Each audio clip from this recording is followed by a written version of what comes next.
El viento aullaba con furia, retorciendo las ramas centenarias de los robles que custodiaban el asilo Blackwood como espectros silenciosos. La furgoneta, una Chevrolet G20 blanca de 1987 con las llantas cubiertas de lodo y el motor tosiendo humo azulado, se detuvo con un chirrido lastimero frente a los imponentes portones de hierro forjado. Las cadenas oxidadas que alguna vez los mantuvieron cerrados colgaban rotas, golpeando contra los postes con un ritmo fantasmal cada vez que la ráfaga de viento arreciaba. Dentro del vehículo, el aire era denso. Alex Carter, documentalista paranormal de 32 años, ajustaba los últimos parámetros de su cámara Sony HDR-CX 900 mientras revisaba por cuarta vez las baterías de repuesto en su mochila militar.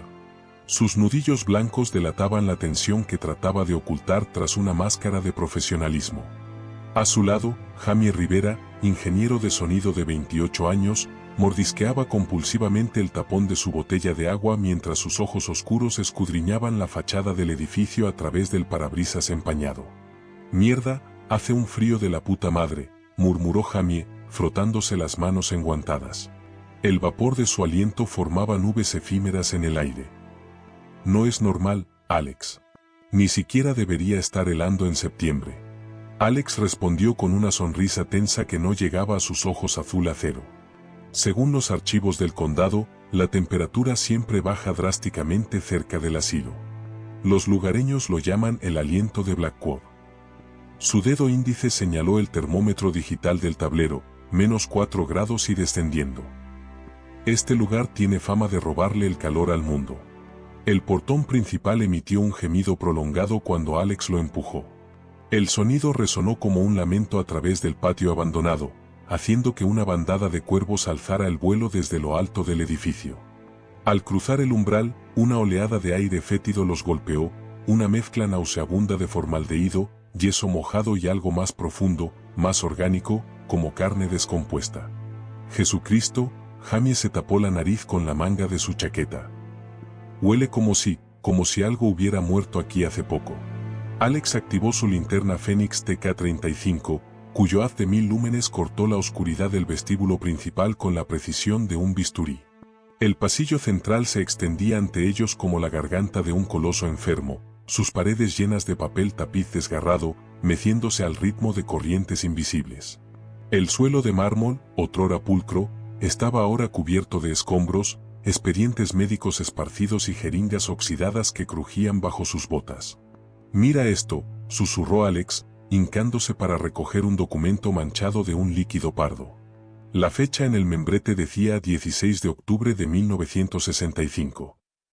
Sujeto número 24. Tras el procedimiento de lobotomía transorbital, el paciente comenzó a dialogar con entidades no corpóreas. Reportó que las sombras del rincón norte lo observaban durante la noche. Nota del Dr. Richter. Continuar con electroshock a máxima intensidad. Jamie palideció visiblemente. ¿Estás diciendo que este lugar era un maldito laboratorio de torturas? Un estruendo repentino los hizo saltar. Venía de la planta alta, como si una pesada mesa de operaciones se hubiera volcado violentamente. El eco de cristales rotos retumbó por las escaleras de madera carcomida. «¿Mierda? ¿Qué carajo fue eso?», gritó Jamie, aferrándose al brazo de Alex con fuerza suficiente para dejarle marcas. Alex enfocó la linterna hacia las escaleras mientras con la otra mano ajustaba la cámara termográfica FLIR T1030SC que colgaba de su cuello. La pantalla mostró de repente una silueta humana perfectamente definida en el pasillo superior, su contorno brillando con un amarillo intenso. «Hay alguien vivo ahí arriba», murmuró Alex, sintiendo un hilo de sudor helado bajar por su espalda. «Mira, la térmica lo capta». Con pasos lentos y cada vez más tensos, ascendieron. Los peldaños crujían como si se fueran a partir en cualquier instante. Arriba, el corredor estaba vacío. Solo el sonido de la madera podriéndose y el siseo del viento atravesaba el espacio.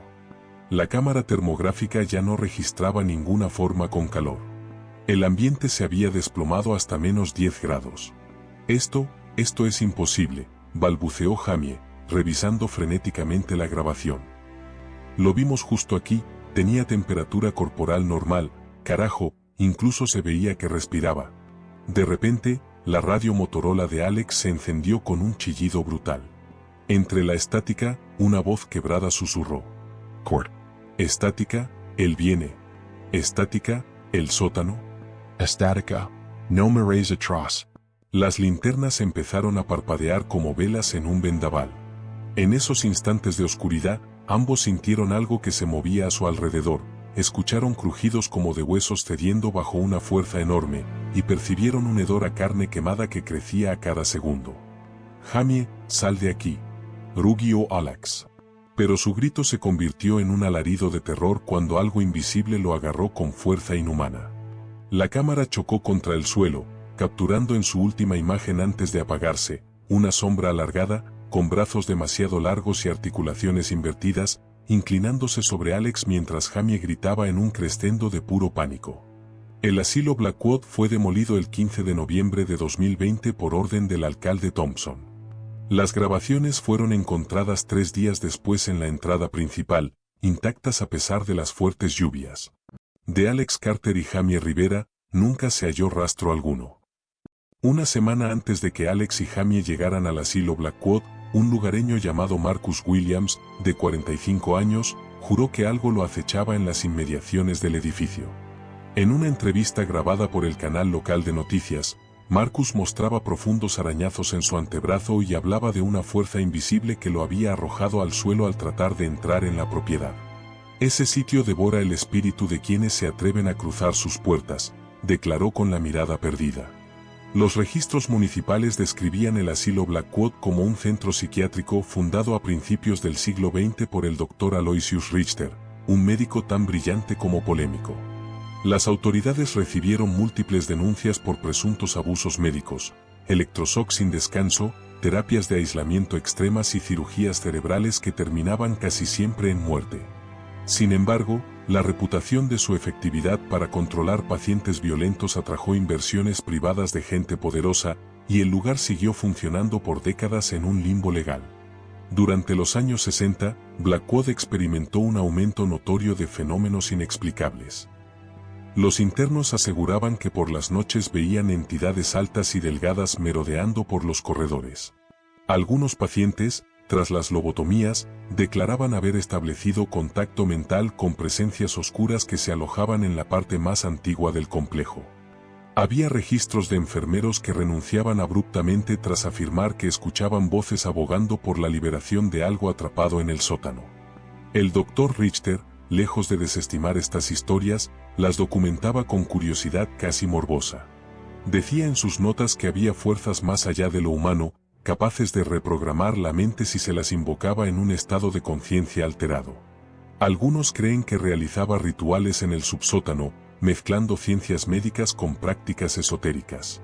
Las fichas de varios pacientes denominados sujetos evidenciaban un patrón. Comenzaban con tratamientos intensivos de electroshock y terminaban en lobotomías transorbitales, a veces, en desapariciones bajo la excusa de traslados a otros centros. Con el paso del tiempo, la administración del asilo cambió de manos, pero la sombra del Dr. Richter siguió presente como un fantasma institucional. Se prohibió el ingreso de reporteros, y los familiares de los internos rara vez los veían. En 1972, un incendio destruyó la mitad del ala este, pero los informes indicaban que las llamas eran de un color verdoso y que su origen parecía comenzar en el sótano. Misteriosamente, no hubo muertos oficiales, aunque la gente del pueblo murmuraba que faltaban pacientes en la lista de supervivientes. Tras ese incendio, Blackwood cerró sus puertas al público y quedó abandonado, al menos en teoría, porque se registraban luces por las noches, ruidos metálicos y gritos apagados que emanaban del interior. El Dr. Aloysius Richter era un hombre alto y encorvado, con lentes de montura de alambre y un bigote fino. Sus colegas lo definían como brillante, pero sin escrúpulos. Antes de fundar Blackwood, había trabajado en diversos sanatorios de Europa Central, donde, al parecer, se empapó de antiguas prácticas ocultistas. De regreso en Estados Unidos, mezcló esa sabiduría con la ciencia psiquiátrica emergente, buscando ir más allá de los límites de la mente humana. Un día, un paciente fugado de Blackwood apareció en un bar del condado, delirando sobre rituales con sangre en el subsótano. El sheriff local emprendió una investigación, pero se topó con la intervención de políticos influyentes que taparon todo. Hoy, se teoriza que el Dr. Richter invocó fuerzas inhumanas a través de los estados mentales alterados de sus pacientes. Tal vez esas presencias no humanas se aliaron con él, o quizá lo consumieron. Nadie lo sabe con certeza, pues el hombre desapareció sin dejar rastro, y su muerte nunca fue confirmada oficialmente. Algunos decían haberlo visto rondar el lugar incluso en los años 80, más de 2 décadas después de su supuesta jubilación. Se dice que en el subsótano del asilo, lejos del ala principal y protegido por múltiples muros de hormigón, existía una cámara en la que se realizaban experimentos secretos. El único acceso parecía ser un corredor repleto de jaulas vacías y candados reventados. Allí, los pacientes más inestables eran encerrados, eufemísticamente denominados casos perdidos. De acuerdo con un diario encontrado en 1978, uno de los enfermeros aseguró ver cómo se llevaban a un paciente por la noche, y a la mañana siguiente, el Dr. Richter lo presentaba reformado, con la mirada ausente y la habilidad de hablar en lenguas desconocidas. Durante las pesquisas previas a la demolición, unos obreros encontraron restos de electroshock machines junto a un altar improvisado con símbolos arcanos.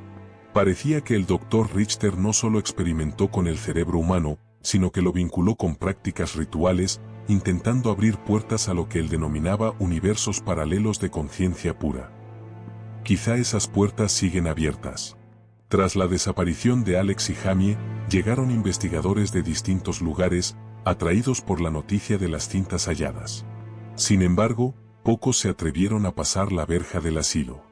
Los que lo hicieron hablaron de lamentos escuchados en las paredes, un siseo constante que recordaba a alimañas arrastrándose, y de súbitos descensos de temperatura que les entumecían las extremidades.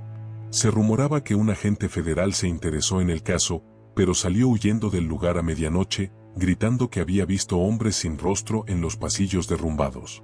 Las grabaciones de Alex y Jamie mostraban fragmentos adicionales no difundidos al público. En uno de ellos, se veía a Jamie diciendo: «Alex, creo que algo nos sigue desde que entramos. Siento como si me respirara en la nuca». Acto seguido, la cámara se desenfocaba, captando un hombro pálido en el fondo. Cuando la imagen se reestabilizaba, aquel hombro ya no estaba. El siguiente cuadro mostraba a Alex llorando en silencio, con la mirada fija en una sección del pasillo donde solo se veía oscuridad.